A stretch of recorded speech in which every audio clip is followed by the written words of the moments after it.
Penjala manusia zaman akhir. Panggilan murid-murid Yesus yang pertama adalah sebuah peristiwa penting dalam kehidupan Yesus pada perjanjian baru. Yesus memiliki 12 murid dan pekerjaan Yesus ini beragam. Mulai dari pelayan, pemungut cukai, bendahara, dan ada yang tidak dijelaskan latar belakang pekerjaan. Meskipun ke-12 murid Yesus memiliki latar belakang pekerjaan yang berbeda, namun ke-12 murid Yesus memiliki misi yang sama untuk melayani orang lain dan bersaksi tentang Yesus. Bacaan kita saat ini fokus pada dipanggilnya atau diutusnya murid pertama, yaitu Simon Petrus dan Andreas saudaranya, juga Yakobus dan Yohanes. Simon Petrus dan Andreas dipanggil dan menjalankan menjadi penjala manusia. Berarti kalau pribadi saya, karena kebetulan saya ini tukang jahit, berarti kalau Tuhan mengutus saya, berarti saya diutus untuk menjadi penjahit manusia.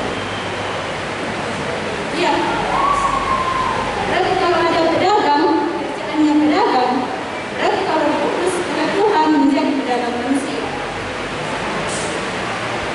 Bapak Ibu saudara-saudara yang sama kasih, arti penjala manusia yaitu melalui hidup saya dan saudara, profesi atau pekerjaan, karunia, talenta dan berkat yang Tuhan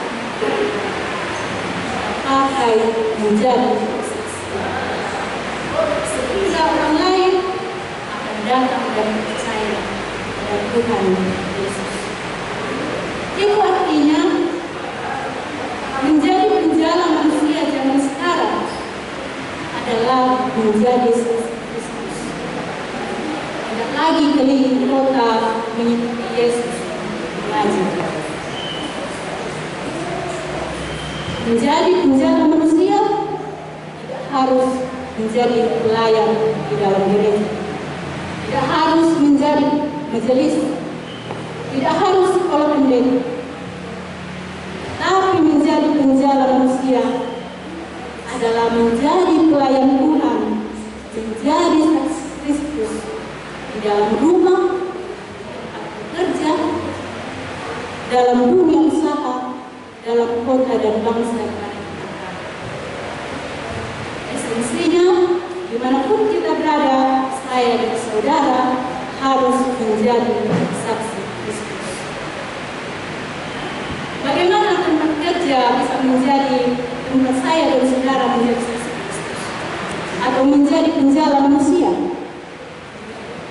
Alkitab mengajarkan bahwa pekerjaanmu adalah wujud dari Tuhan.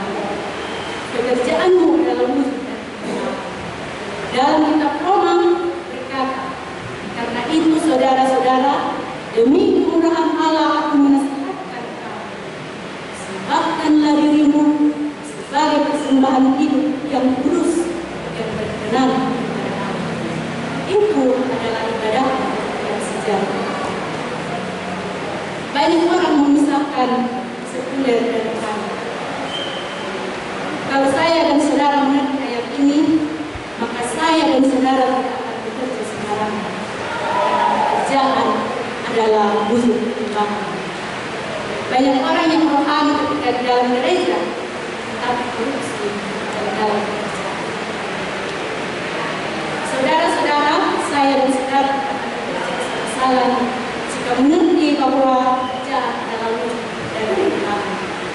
Biasanya kalau ada atasan, saya akan bekerja dengan rajin supaya bos menilai saya baik.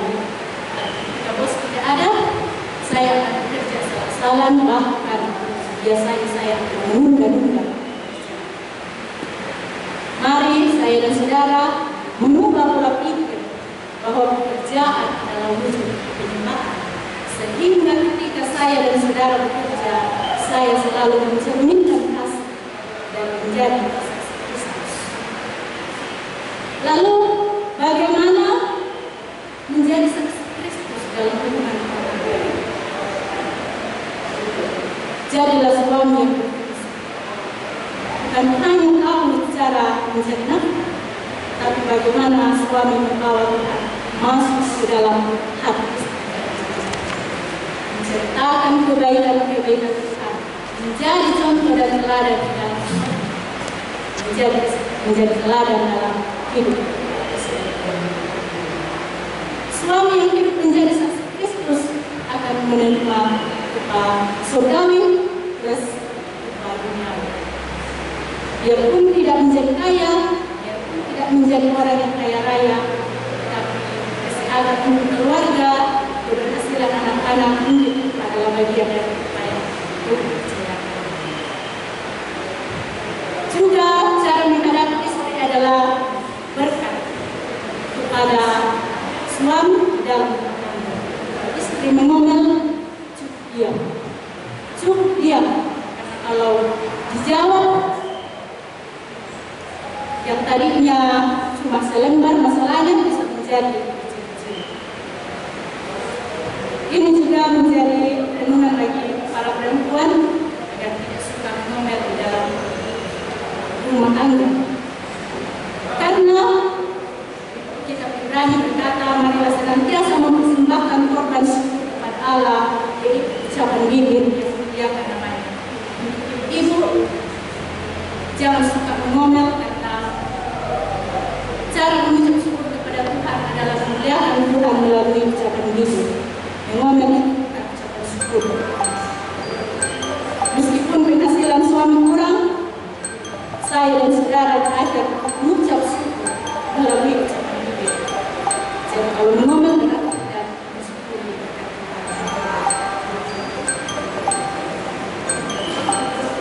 Saudara-saudaraku yang diberkati dalam Tuhan Yesus Kristus, jaga kesaksian hidupmu dalam perkataan, dalam perilaku, dan dalam kasih, dalam kesetiaan, serta dalam kesucian. Ingat, teladan hidup lebih berpengaruh dari perkataan. Cara hidupmu jauh lebih bersaksi dan banyak dari khotbah-khotbah berdampak bagi hidupmu kalau saya dan saudara